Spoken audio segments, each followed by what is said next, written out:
Hi everyone, Chris Chinnock here, Insight Media. It's Display Week 2026.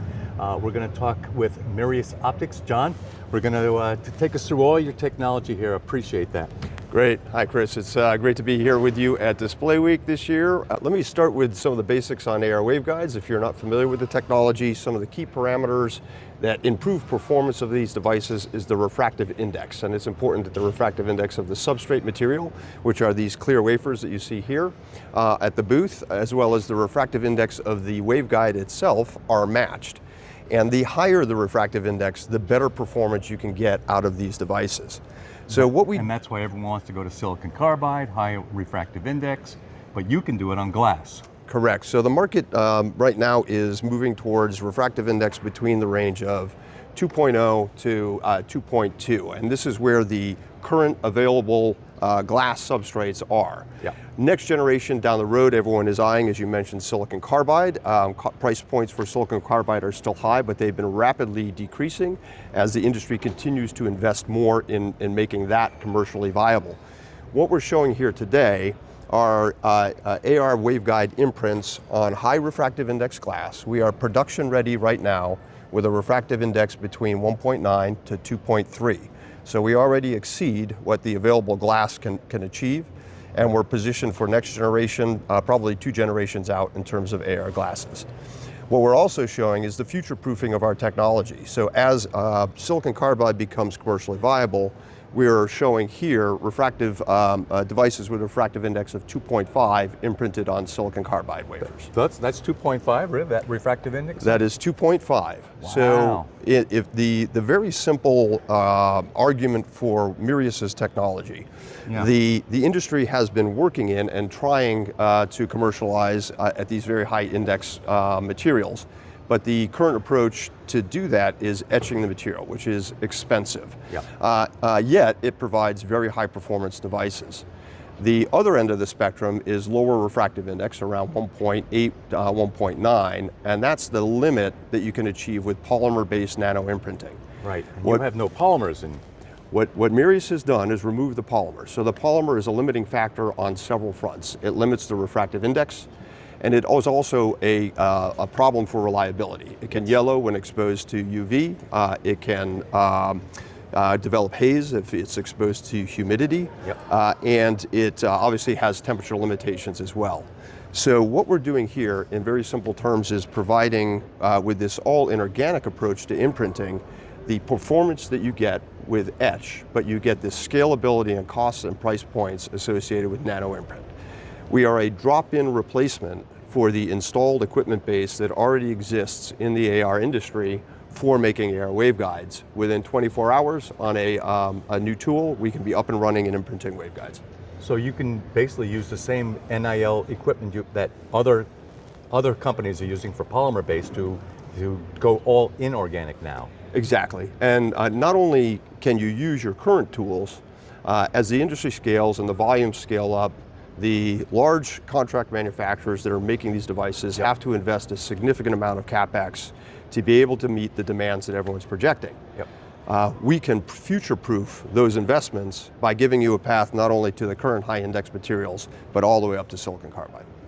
Yeah, that's a nice roadmap for folks who already have an installed base of equipment, right? Well, that's what we're finding out. We've been happy to have a lot of traffic through here at the show. We have interest from the large tool manufacturers.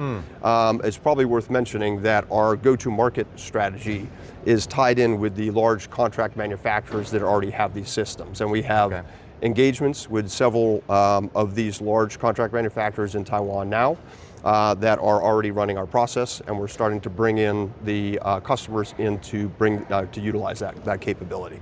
Great. I assume you've had some very good conversations here at Display Week as well.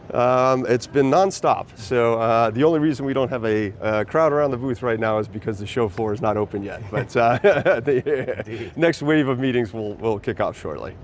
So in a sense, I mean, this is still these are metasurfaces here because of the scale of these the grating that you're doing. But you can do other metasurface optics as well. Correct. So we've talked a lot about the AR side of the business, and that's certainly a big part of what we do. But the exact same imprint technology, the same material sets that we've developed here, the all inorganic nano imprinting, is amenable to making meta optics. Yeah. In the meta optics world, some of the advantages, again, they overlap between the two types of products. But this wafer that you see has over 1,000 lenses on it. It takes us 4 minutes to make that wafer. Wow. This is the speed and the advantage of nano imprint compared to processes like etching, which would take a fab that costs at least 10 times more than the nano imprint fab and would take days to weeks to process that wafer as opposed to minutes. Yeah, yeah. Now you still have to make a master in order to do the nano imprinting, but those are existing processes as well. Yeah, we do, and it's an important part of our business for our customers. We can work with customers that have existing designs. Take those designs, we have either partners for production masters or we can do internal rapid prototyping masters. We do the design of the meta optics as well, so we can design. Okay. If you have no familiarity with meta optics but want an optical device, we can design that for you. And of course, we are a manufacturer and we're in production at 200 millimeter wafers. So how do companies engage with you? Yeah, we're happy to have anyone reach out to us.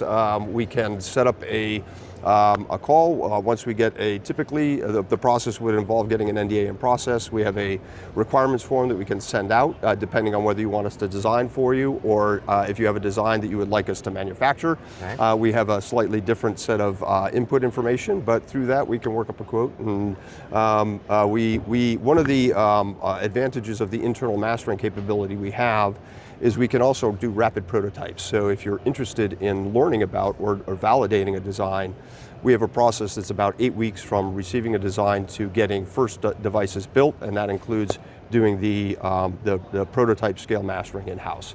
And that's been a big advantage for us, particularly in the meta optics side, where it's an emerging technology and a lot of companies are learning how to utilize the capabilities and take advantage of meta optics. So where is your pilot line? Is it Massachusetts?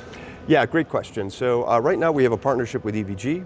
We utilize their production facility in Austria, and that's where we're doing our early smaller scale production. Okay. We're also breaking ground on a facility in Pittsfield, Massachusetts, which is about 2 hours west of Boston, and that facility will be up and running early next year. Oh, that's awesome.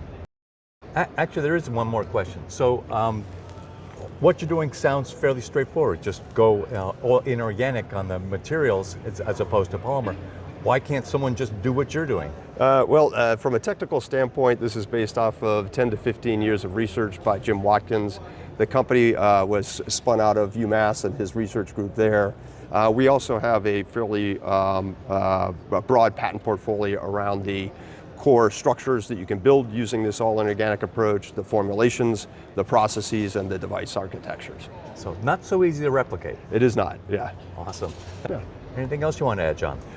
No, just reinforcing the fact, the proprietary nature of the material sets and the processes that we've developed, the advantages of the economy of scale and cost structure of the nano imprinting, but all of the reliability and performance of the high refractive index materials. Thanks again, John. Great, thanks, Chris.